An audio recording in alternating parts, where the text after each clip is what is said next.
Hello students. So welcome back again.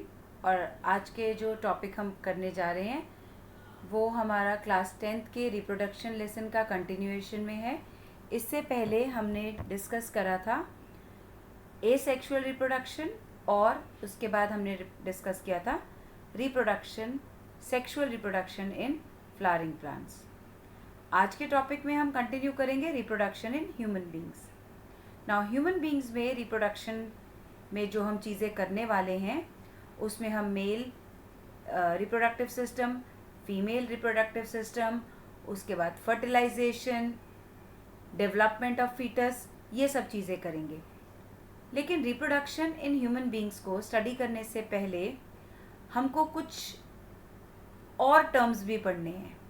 जैसे हमें पढ़ना है what is puberty, what is adolescence, what are the changes that occur during adolescence। तो इस topic से हम स्टार्ट करेंगे आज के इस लेक्चर की रिप्रोडक्शन इन ह्यूमन बींग्स में। अगर हम देखते हैं तो कैसे हम लाइफ को डिपिक्ट करते हैं। लाइफ स्टार्ट होती है विद बर्थ, ठीक है। बर्थ से जो डेथ तक का सफ़र है दैट इज़ लाइफ। अब इस लाइफ के दौरान बहुत सारे चेंजेस हमारी बॉडी में होते हैं। कुछ चेंजेस जैसे हमारी हाइट का इंक्रीज़ होना, मिल्क टीथ का गिर जाना, ये सब बॉडी में चेंजेस हो रहे हैं जो हमारी ग्रोथ को रिफ्लेक्ट करते हैं कि हमारी बॉडी ग्रो हो रही है, ठीक है। हाइट बढ़ रही है, वेट बढ़ रहा है, मसल मास बढ़ रहा है, मिल्क टीथ आ रहे हैं, जा रहे हैं, फिर परमानेंट टीथ आ रहे हैं। These all changes represent a body growth. Now next type of changes that we see is not actually growth but it is the development. ये growth नहीं है but body में कुछ आने वाले दूसरे changes हैं, ठीक है। अब इन ये changes जो होंगे ये हमारे adolescence age में होंगे। इसमें क्या होगा, growth थोड़ी कम हो जाएगी बॉडी की। जो बचपन में जब हम adolescence से पहले होते हैं तो हमारी बॉडी की ग्रोथ हाइट वाइज बहुत जल्दी बढ़ती है। 1-2 साल में हमारे कपड़े छोटे पड़ जाते हैं, ठीक है। 1-2 साल क्या, हर नेक्स्ट ईयर हमको नए कपड़े लेने पड़ते हैं। अगर एक ड्रेस हम एक बर्थडे पे पहनते हैं तो नेक्स्ट बर्थडे पर वो हमको छोटी हो रखी होती है। Every year we have to buy our new school uniform. लेकिन एडोलेसेंस के टाइम पर हमारी बॉडी की हाइट की ग्रोथ कंपैरेटिवली या बॉडी की जनरल ग्रोथ जो है वो थोड़ी स्लो डाउन हो जाती है, ठीक है। लेकिन इस टाइम पर जो ज़्यादा चेंजेस देखने को मिल रहे हैं दैट इज़ हमारे रिप्रोडक्टिव टिश्यूज़ में बहुत ज़बरदस्त तरीके से डेवलपमेंट होती है। अब ये जो डेवलपमेंट है रिप्रोडक्टिव टिश्यूज़ में, ये बॉयज़ और गर्ल्स में कुछ चीज़ें ऐसी हैं जो दोनों में सेम होंगी और कुछ चीज़ें ऐसी हैं जो बॉयज़ की डेवलपमेंट अलग तरीके से शो होगी और गर्ल्स की अलग होगी। अब दोनों में जो कॉमन चेंजेस हैं वो क्या है, आर्म पिट्स में और जेनिटल्स में हेयर की ग्रोथ होना, ठीक है। What is armpit? Armpit होता है आपके अंडर आर्म जिसको आप बोलते हैं, उसमें हेयर आ जाना। जेनिटल्स मीन्स बिटवीन लेग्स, वहाँ पर ग्रोथ होना हेयर की। ऑयली स्किन हो जाना दोनों में कॉमन है। पिंपल्स आना दोनों में कॉमन है। तो these are few changes which are occurred in both boys and girls. Then if we talk about only boys तो उसमें क्या हमें देखने को मिलेगा, उसमें जिस तरह के चेंजेस देखने को मिलेंगे that is development of facial hair, face पे बाल आना, वॉइस क्रैक हो जाना, वॉइस ज़्यादा डीप हो जाती है, एडम्स एप्पल दिख जाना, गले में जो स्वोलन पार्ट दिखता है that is Adam's apple. पीनस it enlarges, पीनस की डेवलपमेंट भी ज़्यादा हो जाती है। गर्ल्स में कौन कौन से चेंजेस देखने को मिलते हैं? गर्ल्स में ये कॉमन चेंजेस के साथ साथ ब्रेस्ट डेवलपमेंट और मेंस्ट्रुएशन, ये दो बहुत विजिबली डिफरेंट चेंजेस हैं जो गर्ल्स में देखने को मिलते हैं। अब अगर हम एडोलेसेंस एज को डिफाइन करना चाहें, बिकॉज डेफिनेशंस आपके बोर्ड एग्जाम्स के पॉइंट ऑफ व्यू से इम्पॉर्टेंट होती हैं and you must know and try to learn definitions, मतलब डेफिनेशंस को आपको याद रखना इम्पॉर्टेंट है ना। What is adolescence? ये ट्रांजिशन फेज है। ट्रांजिशन फेज मतलब चेंज होना, एक जगह, एक कंडीशन से दूसरी जगह में जाना, उसको ट्रांजिशन बोलते हैं. The adolescence is the transition phase. किसका? हमारी ग्रोथ और डेवलपमेंट जो बॉडी की हो रही है उसका ये ट्रांजिशन फेज है, जो हमको, जो मतलब कहाँ पर है? चाइल्डहुड और एडल्टहुड के बीच में. मतलब चाइल्डहुड, एडल्टहुड, और इसके बीच में जो ये चाइल्डहुड से एडल्टहुड की तरफ हम जा रहे हैं. अगर हम यहाँ पर हम अपने आप को चाइल्ड कंसिडर करें अगर टाइमलाइन में, और इसको हम अपने आप को एडल्ट कंसिडर्ड करें कि हम बड़े हो गए हैं, तो ये जो ट्रांजिशन का फेज है बीच का, इसको हम बोलते हैं एज ऑफ एडोलसेंस. ये एडोलसेंस कहलाती है. अब अगर ये एज, ये ट्रांजिशन पीरियड है पूरा, जिसको हम एडोलसेंस बोलते हैं. अब प्यूबर्टी क्या है? प्यूबर्टी वो एज है, ठीक है, एडोलसेंस में प्यूबर्टी वो एज है जहाँ पर हमारे ऑर्गन्स, रिप्रोडक्टिव ऑर्गन्स फंक्शनल हो जाते हैं. ठीक है, बहुत बचपन में रिप्रोडक्टिव ऑर्गन्स काम नहीं करते, तो जिस एज से ये हमारे रिप्रोडक्टिव ऑर्गन्स काम करना शुरू कर देते हैं, that age is known as puberty. इसमें क्या क्या होता है? मतलब क्या, अगर हम कहना चाह रहे हैं कि रिप्रोडक्टिव ऑर्गन फंक्शनल है, तो उसका मतलब क्या है? उसका मतलब ये है कि गोनाड्स, जो हमारे गोनाड्स हैं, जैसे बॉयज़ में टेस्टिस और गर्ल्स में ओवरीज, ये हमारे गोनाड्स होते हैं. ये गैमीट्स बनाना शुरू करते हैं. और ये गैमीट्स क्या होते हैं? बॉयज़ में स्पर्म्स और गर्ल्स में ओवम. तो हम यहाँ पर क्या कहना चाह रहे हैं कि बॉयज़ में जो टेस्टिस हैं और गर्ल्स में जो ओवरीज हैं, इन दोनों को हम एक कॉमन वर्ड बोलते हैं गोनाड्स. तो टेस्टिस से बन रहे हैं स्पर्म्स और ओवरीज से बन रहे हैं ओवम. इसके साथ साथ सेक्स हार्मोन्स की डेवलपमेंट भी स्टार्ट हो जाती है दोनों में, बॉयज़ एंड गर्ल्स में. अब एज का थोड़ा सा डिफरेंस है बॉयज़ और गर्ल्स का प्यूबर्टी एज में. फीमेल की प्यूबर्टी एज है 10 to 12 ईयर्स एंड मेल्स की प्यूबर्टी एज है 13 to 14 ईयर्स. जो अभी मैं आपको गोनाड्स के बारे में बता रही थी, आप इस फ्लो चार्ट से it can be very clear कि व्हाट आर गोनाड्स. गोनाड्स क्या होते हैं? They are primary sex organs, ठीक है, जो कि गैमीट्स प्रोड्यूस कर सकते हैं. गोनाड्स मेल्स में टेस्टिस और फीमेल्स में ओवरीज. टेस्टिस ये प्रोड्यूस करती हैं स्पर्म्स, जो कि आपका मेल गैमीट कहलाता है, और इसके साथ साथ टेस्टिस एक हार्मोन भी रिलीज करती है जिसका नाम है testosterone. So this is testosterone. Ovaries भी सेम वही दो काम करेगी जो टेस्टिस बॉयज़ में करेगी. एक तो इसको अपने गैमीट्स बनाने हैं, वो गैमीट है ओवा, और दूसरा इसको अपना हार्मोन बनाना है. टेस्टिस से जो हार्मोन बन रहा है दैट इज ईस्ट्रोजन. तो यहाँ पर हमको ये क्लियर हो. अब बात आती है कि हम प्यूबर्टी को रिप्रोडक्टिव फेज से क्यों लिंक कर रहे हैं. ऐसा क्या है कि हमें प्यूबर्टी और रिप्रोडक्टिव फेज, हमने रिप्रोडक्शन स्टार्ट करी तो उससे पहले हमें प्यूबर्टी पढ़ रहे हैं, क्यों? What is the link between puberty and reproduction? ना, अगर हम, क्योंकि हम यहाँ पर सेक्सुअल रिप्रोडक्शन की बात कर रहे हैं, तो सेक्सुअल रिप्रोडक्शन में जर्म सेल्स को ज्वाइन होना है. ठीक है, किसी भी ऑर्गेनिज्म में अगर हम सेक्सुअल रिप्रोडक्शन की बात कर रहे हैं तो उसमें मेल और फीमेल जर्म सेल्स को ज्वाइन होना है. अब ये डिपेंड करता है ऑर्गेनिजम्स पे कि ये ज्वाइन कहाँ हो रहे हैं. जैसे अगर हम बात करें ह्यूमन बींग्स की, तो ये मेल और फीमेल ज्वाइन होंगे फीमेल की बॉडी के अंदर. अगर हम फ्रॉग की बात करें तो उसमें क्या है, मेल और फीमेल गैमीट्स ज्वाइन करेंगे ओपन में, एक्सटर्नल एनवायरनमेंट में, पानी में. तो बात क्या हो रही है यहाँ पर कि सेक्सुअल रिप्रोडक्शन में जर्म सेल्स को, ठीक है, ये जर्म्स उस जर्म से कंफ्यूज नहीं होंगे कि ये जर्म्स आ गए बॉडी में. No, germ cells are actually the gametes.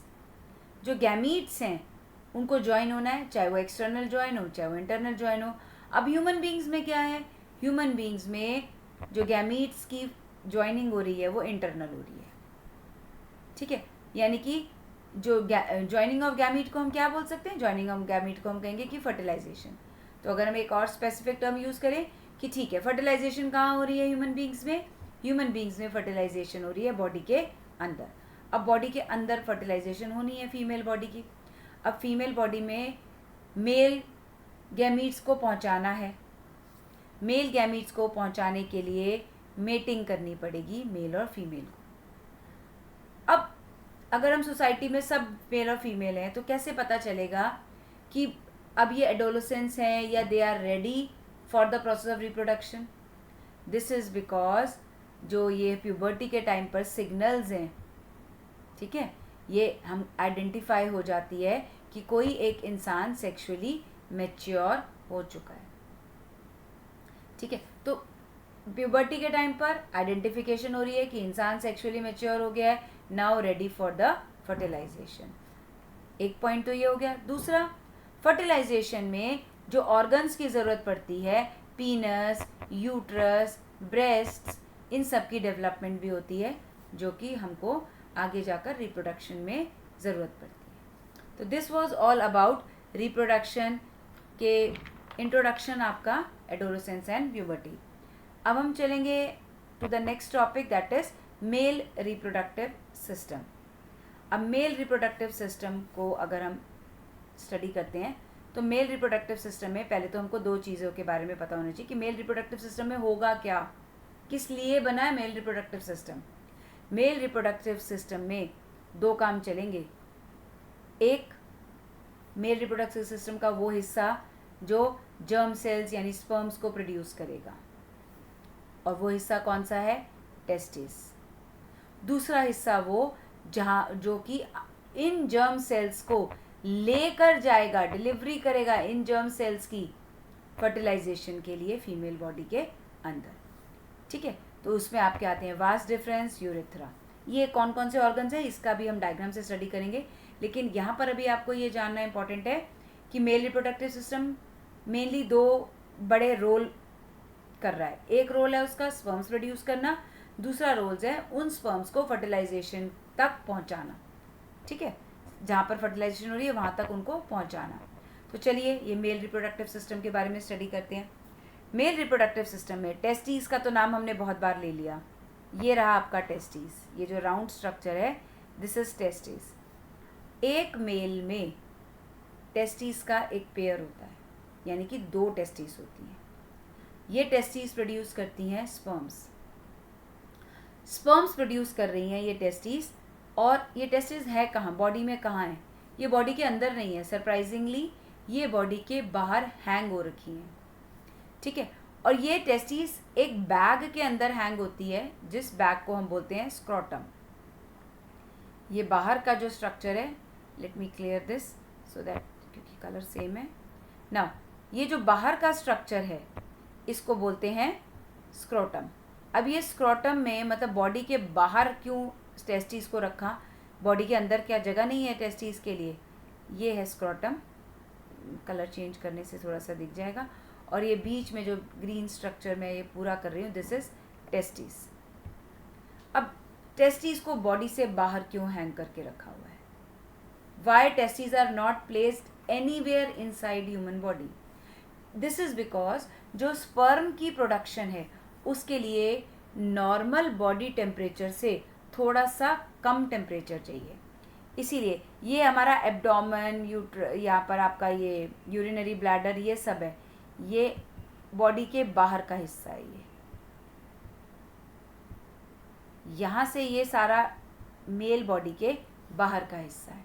तो ये जो स्क्रोटम है ये बाहर हैंग इसलिए है ताकि स्पर्म्स की प्रोडक्शन के लिए जो थोड़ा सा कम टेम्परेचर चाहिए वो इसको यहाँ पर मिल जाएगा। बॉडी के अंदर टेम्परेचर यहाँ से थोड़ा ज़्यादा है। अब यहाँ से हम आगे बात करते हैं कि टेस्टिस एक पेयर में है। ये टेस्टिस प्रोड्यूस करती है स्पर्म्स। टेस्टिस का दूसरा काम भी हमने पढ़ लिया कि टेस्टिस एक हार्मोन भी प्रोड्यूस करती है, उस हार्मोन का नाम है टेस्टोस्टेरोन। ठीक है, ये थोड़ा सा हम यहाँ नीचे जाके यहाँ से चेक भी कर लेते हैं, आपको नोट्स बनाने में आसानी रहेगी कि टेस्टिस ये मेल गोनाड्स हैं, एक पेयर में हैं, outside human body abdominal cavity में हैं, और एक सैक या बैग के अंदर है जिसको स्क्रोटम कहते हैं। इनका ऐसा बाहर ये क्यों है? क्योंकि स्पर्म फॉर्मेशन के लिए बॉडी टेम्परेचर से थोड़ा कम टेम्परेचर चाहिए होता है। टेस्टिस का काम क्या है? एक तो स्पर्म प्रोड्यूस करना जो मेल गैमीट है, दूसरा प्रोड्यूस करना हार्मोन टेस्टोस्टेरॉन। टेस्टोस्टेरॉन हार्मोन क्या करता है? स्पर्म्स की प्रोडक्शन करने में मदद करता है और जो बॉयज़ में चेंजेस हो रहे हैं प्यूबर्टी में उनको करवाता है। तो ये तो हमारा हो गया टेस्टिस का, जो बॉडी के बाहर, एब्डोमेन के बाहर हैंग हो रही है। अब इस टेस्टिस से एक ये ट्यूब निकलती है, वास डिफरेंस। इस ट्यूब का नाम है वास डिफरेंस। ये अंदर जाती है और अंदर जाकर ऐसे ये यहाँ से एक टर्न लेती है यहाँ यूरेटर से, ठीक है। यूरेटर के ऊपर ये हैंग हो रखी है, यहाँ से ही घूमती हुई आती है। ये यहाँ से वास डिफरेंस का काम क्या है? जो टेस्टिस ने स्पर्म्स बनाए उनको ले करके जाना, ये स्पर्म्स कैरी कर रही है। अब इसको कहाँ तक पहुँचाने हैं स्पर्म? इसको पीनस तक पहुँचाने हैं, क्योंकि पीनस कॉप्युलेटरी ऑर्गन है, ये ही फीमेल बॉडी में स्पर्म्स इंट्रोड्यूस करेगा। अब यहाँ से ये स्पर्म्स मूव कर रहे हैं और यहाँ तक आ रहे हैं पीनस तक। जब ये स्पर्म्स इस वास डिफरेंस में मूव कर रहे हैं तो ये आगे आकर वास डिफरेंस बहुत सारी चीज़ों से जुड़ जाती है। एक तो यहाँ पर कुछ ये ग्लैंड्स हैं, इनको एसोसिएटेड ग्लैंड्स बोलते हैं, सेमाइनल वेसिकल, प्रोस्टेट ग्लैंड। ये ग्लैंड्स अपनी सिक्रीशन यहाँ डाल देते हैं। इनकी सिक्रीशन डालने से जो वास डिफरेंस के अंदर का मीडियम है उसमें फ्लूइडिटी बढ़ जाती है, लिक्विडनेस बढ़ जाती है, जिससे कि स्पर्म्स इजीली मूव कर पाते हैं। दूसरा, अब स्पर्म मूव कर रहे हैं, स्पर्म को खाना भी चाहिए, तो ये न्यूट्रिशन भी प्रोवाइड करते हैं। अब ये वास डिफरेंस आगे आकर के जुड़ गई यूरिनरी ब्लैडर के यूरिथ्रा के साथ, ठीक है। ये यूरिनरी ब्लैडर से जो ट्यूब आ रही है उसके साथ जुड़ गई और अब इसका नया नाम बन गया, अब इसका नाम बन गया यूरिथ्रा। ये यूरिथ्रा एंटर करेगी पीनिस के अंदर। So this was all about the system जो आपने यहाँ पढ़ा। क्या क्या चीज़ें पढ़ी? टेस्टिस जो पेयर में है, उसके बाद टेस्टिस हैंग हो रखी हैं स्क्रॉटम में, फिर वास डिफरेंस के बाद आगे आकर ज्वाइन होंगे कुछ ग्लैंड्स, जिसमें आपको 2 ग्लैंड्स के नाम याद रखने हैं, सेमिनल वेसिकल और प्रोस्टेट। ये ट्यूब आगे जाकर यूरेथ्रा बन जाती है और एंटर कर जाती है पीनिस के अंदर। अब हम एक थोड़ा सा स्ट्रक्चर, स्पर्म के स्ट्रक्चर को डिस्कस कर लेते हैं कि स्पर्म का स्ट्रक्चर कैसा है। स्पर्म के स्ट्रक्चर में हम देखेंगे 3 पार्ट्स हैं, एक हेड, एक मिडिल पीस, एक टेल। स्पर्म जो है वो मेल गैमीट है, इसी के अंदर जेनेटिक मटेरियल है और ये जो टेल है ये मूव करने में, स्पर्म को मूव करने में मदद करती है। बहुत तेज़ भागता है स्पर्म, ठीक है। कई मूवीज़ में भी शो करते हैं, उसमें भी था अभी आमिर खान की एक मूवी थी 3 इडियट्स, सबसे उसकी स्टार्टिंग में ही स्पर्म्स के बारे में बात करी गई थी कि दौड़ लग रही है जो सबसे पहले पहुंचेगा, ठीक है। तो वहाँ से स्पर्म्स का देख सकते हैं वीडियो में कि स्पर्म को मूव करते भी दिखाया गया है। So sperms they move with the help of tail. Now moving to the female reproductive system. Now this is very complex, more complicated than male reproductive system. Why is it so? ऐसा क्यों है? क्योंकि female reproductive system ने बहुत सारे काम करने हैं। इसने सबसे पहले तो स्पर्म को लेना है, ठीक है, फिर उस स्पर्म की मूवमेंट में हेल्प करानी है ताकि वो एग तक पहुँचे, फिर एक जगह देनी है जहाँ पे फर्टिलाइजेशन हो, फिर एक सूटेबल एनवायरनमेंट और जगह देनी है जहाँ पर एम्ब्रियो ग्रो करके बेबी बना सके। मेल में क्या था? स्पर्म बनाया, पास करा। फीमेल ने स्पर्म रिसीव करना है, स्पर्म की मूवमेंट करानी है, स्पर्म से फर्टिलाइजेशन करानी है और उसके बाद स्टार्ट होता है 9 मंथ्स का प्रेगनेंसी पीरियड, जिसमें कि एम्ब्रियो को रखना है till the formation of the baby. So female system तो कॉम्प्लेक्स होना ही है ना। अब हम फीमेल सिस्टम को थोड़ा डायग्रामेटिकली स्टडी करते हैं कि इसमें कौन कौन से पार्ट्स हैं ना। फीमेल रिप्रोडक्टिव सिस्टम में सबसे पहले बात करेंगे हम ओवरीज की, पेयर ऑफ ओवरी, एक ये। इसके पास 2 पेयर ऑफ ओवरीज हैं जो एब्डोमेन, स्टमक के दोनों साइड पर एक एक ओवरी लोकेटेड है। इन ओवरीज के ऊपर ये आपकी ओविडक्ट, ये जो ऐसे करके दिख रहा है, this structure is the oviduct, जो फनल की तरह दिख रहा है, ठीक है, जैसे हमारी तेल डालने वाली फनल होती है ना, उस तरीके से आगे से ब्रॉड है, पीछे से नैरो है। तो this is oviduct and it is also known as fallopian tube. यहाँ पर भी वैसे ही है, इस ओवरी के साथ भी ओविडक्ट है, फेलोपियन ट्यूब है, तो पेयर हो गया फेलोपियन ट्यूब का भी, ठीक है। अब ये फेलोपियन ट्यूब आगे जाकर के जुड़ जाती है यूट्रस के अंदर, ठीक है, मतलब यूट्रस के अंदर नहीं, मतलब ये जैसी जुड़ती हैं तो यहाँ पर बन जाता है यूट्रस। यूट्रस वो जगह है जहाँ पर बेबी की ग्रोथ होगी, और फेलोपियन ट्यूब वो जगह है जहाँ पर फर्टिलाइजेशन होगी। इसके बाद लास्ट पार्ट जो आता है वो आता है आपका वेजाइना और सर्विक्स। यूट्रस की ओपनिंग को सर्विक्स बोलते हैं, जो आगे वेजाइना में ओपन हो रही है, ठीक है। वेजाइना से अब थोड़ा सा इसका हमने लोकेशन समझ ली, अब हम इनके फंक्शंस समझते हैं। नाउ ओवरीज प्रोड्यूस करेंगी ओवा और हॉर्मोन्स, ठीक है। अब ओवरीज दो हैं, यहाँ पर एक क्वालिटी ये है कि एक ओवरी एक मंथ में एक ओवा रिलीज करती है। अब ये ओवरी जब ओवा रिलीज करती है तो ये ओवा पहुंच जाता है फेलोपियन ट्यूब में। अब यहाँ पर थोड़ी सी इंटरेस्टिंग बात ये है, और ये ध्यान रखने वाली भी है, और अभी सुन के भी हैरानी की बात ये है कि किसी भी फीमेल की ओवरी में जब वो फीमेल पैदा भी नहीं हुई, वो फीमेल अपनी मदर की वूम्ब में है, तभी उसके पास लाइफ में जितने ओवा बनने थे बन गए। सोचिए, एक लेडी, अभी हम क्या सोच रहे होंगे कि ओवा बनने की शुरुआत कब होती है, जब प्यूबर्टी हो जाती है। नो, ओवा बनने की शुरुआत तो उस बच्ची के पैदा होने से पहले ही हो जाती है, जब वो मम्मा के यूट्रस में होती है। डेवलपमेंट होती है जब वो प्यूबर्टी में हो जाती है, ठीक है। तो फीमेल्स के नंबर ऑफ ओवा उसके जन्म लेने से पहले ही फिक्स हो जाते हैं। जिस भी फीमेल की रिप्रोडक्टिव सिस्टम की, मान लो हम ये एक लड़की है ए, उसके रिप्रोडक्टिव सिस्टम की बात कर रहे हैं, तो जो ये ए लड़की है ये अभी पैदा भी नहीं हुई थी, तभी इसके ओवरी के अंदर नंबर ऑफ ओवा फिक्स हो गए थे, ठीक है। तो कोई एक ओवा मैच्योर होगा और वो आ जाएगा यहाँ पर जब वो प्यूबर्टी में आ जाएगी। अब वो ओवा यहाँ पर आ गया, एक मंथ में ये वाली ओवरी एक ओवा देगी, और एक मंथ में ये वाली ओवरी एक ओवा देगी। फिर नेक्स्ट मंथ इस ओवरी से एक ओवा आएगा, नेक्स्ट मंथ इस ओवरी से एक ओवा आएगा।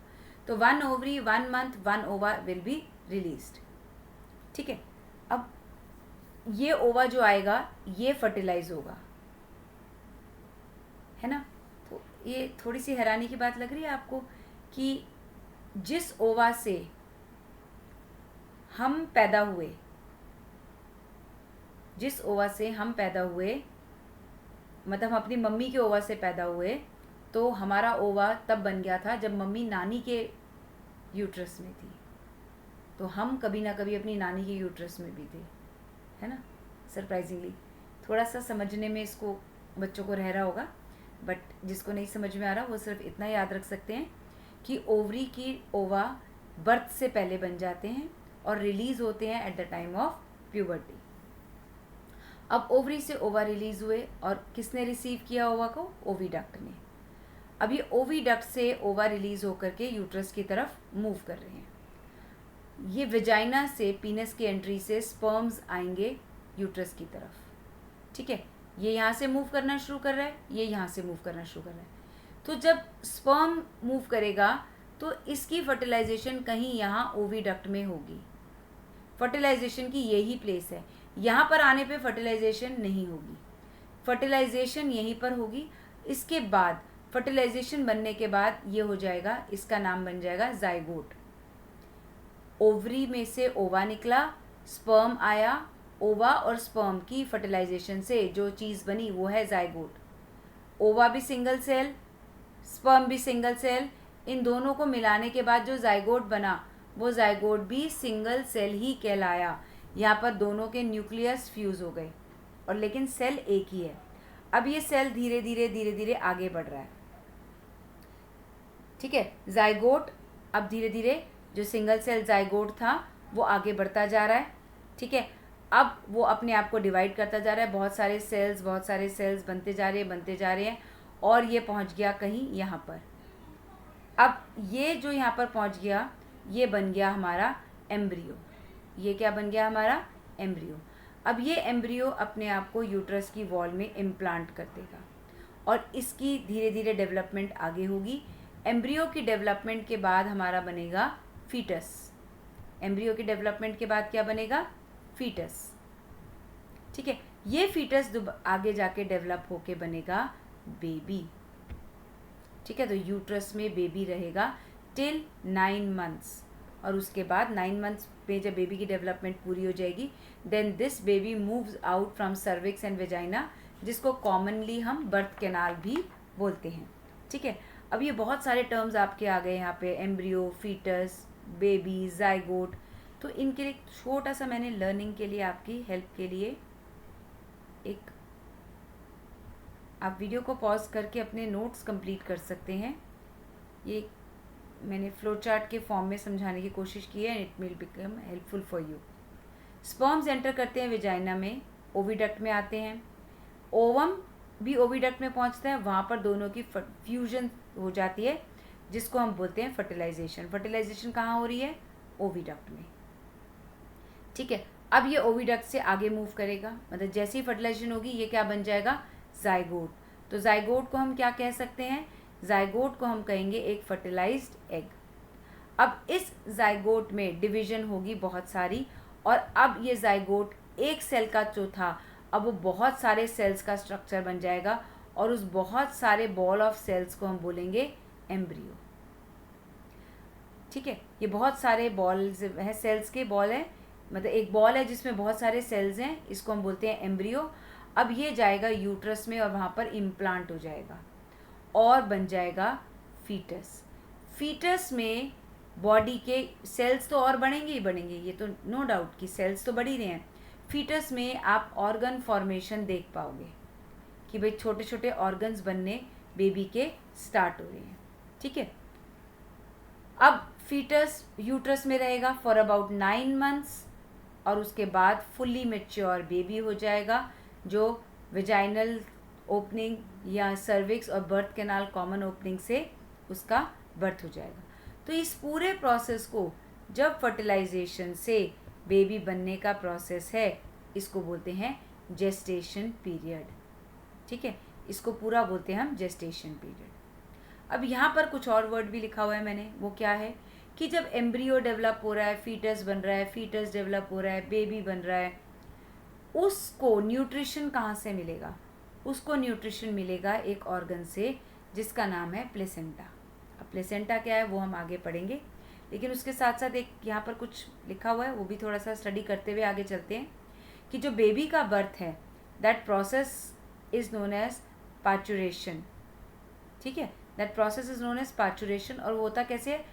यूट्रस की वॉल्स लगातार कॉन्ट्रैक्ट और रिलैक्स करती हैं, ये वॉल्स लगातार कॉन्ट्रैक्ट और रिलैक्स करती हैं जिससे बेबी को नीचे पुश किया जाता है and then the baby moves out of the female body. हम बात कर रहे थे कि बेबी को न्यूट्रिशन प्लेसेंटा का क्या रोल है, प्लेसेंटा कहाँ है और कैसे है। तो ये प्लेसेंटा एक ऑर्गन है, ये स्पेशल टिश्यूज से बना हुआ है और ये बेबी और मदर को कनेक्ट करता है, ठीक है। ये बेबी और मदर को कनेक्ट करता है। तो इसमें क्या होता है, ये देखो ये रहा प्लेसेंटा जो ग्रीन कलर का है।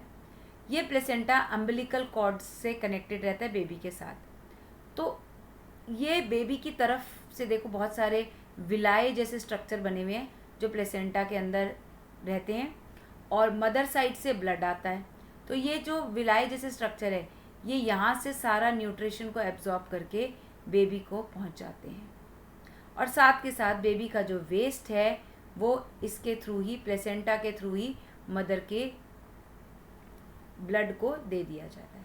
तो placenta serve as an organ जिससे कि न्यूट्रिशन और वेस्ट का मैनेजमेंट पॉसिबल हो पाता है, ठीक है। So this is how the birth of the baby takes place. But what if the baby is not formed या what if the fertilization does not occur? अब फर्टिलाइजेशन नहीं हुई तो क्या होगा? यूट्रस ने तो अपने आप को हर महीने प्रिपेयर करना है. Uterus prepare itself every month to receive fertilized egg. Uterus की वॉल्स बनेंगी, थिक होंगी, उनमें ब्लड सप्लाई बढ़ेगा कि भाई हाँ ठीक है, मैं अपने आप को तैयार कर रहा हूँ कि बेबी आने वाला है. उसके लिए पूरी तैयारी करके रखनी है ना. तो यूट्रस भी ऐसे तो नहीं कि हाँ अचानक से बेबी आ गया तो यूट्रस उसको एकोमोडेट कर लेगा. नहीं, uterus has to prepare itself to receive the fertilized egg. ठीक है.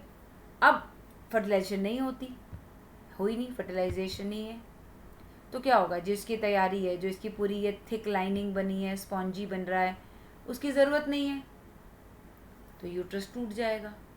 All these linings will break down and come out of the body through vagina. Vagina से ये सारी लाइनिंग टूट करके बाहर आ जाएगी एज ब्लड, क्योंकि ब्लड लाइनिंग बनी हुई है तो बहुत सारा ब्लड और म्यूकस बॉडी से बाहर आ जाएगा. और this process is known as menstruation. जो ये प्रोसेस हर मंथ होगा और ये जो ब्लड का फ्लो है it takes about 3 to 5 days. पूरे यूट्रस को खाली होने में 3 से 5 दिन लगते हैं और इस प्रोसेस को हम मेंस्ट्रुएशन बोलते हैं. हर 25 डेज़ के बाद दोबारा से यूट्रस तैयारी शुरू करेगा. अगर फर्टिलाइजेशन हो गया तो बेबी फॉर्म हो जाएगा और फर्टिलाइजेशन नहीं हुआ तो मेंस्ट्रुएशन हो जाएगा. जो भी फर्स्ट मेंस्ट्रुअल साइकिल किसी की होती है तो उसका एक स्पेसिफिक नाम है, that is known as menarche. ठीक है. This is the age of the puberty पे जब मेंस्ट्रुएशन स्टार्ट होती है, दैट इज़ मेनार्क. और जब the lady becomes at the age of 45 to 50 तो मेंस्ट्रुएशन साइकिल धीरे धीरे डिस्टर्ब होने लग जाती है और फाइनली आकर के बंद हो जाती है, and that is known as menopause. ठीक है. पॉज मीन्स रुक जाना, तो मेनोपॉज हो गया तो that means menstrual cycles stops. अब एक बोर्ड में कई बार बहुत अच्छा सा क्वेश्चन आ जाता है, differentiate between zygote, embryo and foetus. किसी भी फॉर्म में आ जाता है, डिटेल डिस्कशन फॉर्म में भी, शॉर्ट क्वेश्चंस में भी, एमसीक्यूज में भी, इट कैन बी कवर्ड. तो जाइगोट क्या है? Zygote is formed by the fusion of male and female gamete. और एम्ब्रियो क्या है? जब जाइगोट बार बार डिवाइड होगा तब एम्ब्रियो बनेगा. एम्ब्रियो कब बनेगा? इस जाइगोट की डिवीजन से एम्ब्रियो बनेगा. फिर इस एम्ब्रियो की डेवलपमेंट से फीटस बनेगा. तो पहले जाइगोट बनेगा, उससे एम्ब्रियो बनेगा, एम्ब्रियो से फीटस बनेगा. जाइगोट बिगनिंग है बेबी फॉर्मेशन की. एम्ब्रियो जो है वो अर्ली स्टेज ऑफ डेवलपमेंट है. बेबी के जो बेबी फॉर्म हो रहा है ये तो बिगनिंग हो गई, ये उसकी शुरू की स्टेज. और फीटस बेबी की बिल्कुल लास्ट वाली लेटर स्टेजेस को फीटस फॉर्म है. जाइगोट जो है वो सिंगल सेल का ऑर्गेनिज्म है. ऑर्गेनिज्म तो नहीं बोलेंगे, जाइगोट जो is a single cell. Zygote single cell का बना होता है. एम्ब्रियो में बहुत सारे सेल्स हैं, मल्टी सेल्यूलर है, लेकिन बॉडी के जो फीचर्स हैं बेबी के वो बनने तो शुरू हो जाते हैं बट बहुत अच्छे तरीके से डेवलप नहीं होते. आप उनको देख नहीं पाते बॉडी फीचर्स को. ठीक है. जबकि अगर हम फीटस की बात करें तो फीटस में बॉडी के फीचर्स आराम से बेबी के आइडेंटिफाइबल होते हैं, पहचाने जा सकते. ठीक है. उसका हाथ दिख रहा है, आइज़ दिख रही हैं, पैर दिख रहे हैं, बेबी के फीचर्स देखे जा सकते हैं. So this was the end of this part of the lesson. Reproductive health के लिए I will make one more video. Till then enjoy learning. Read your NCERT very carefully. Make your notes. God bless you.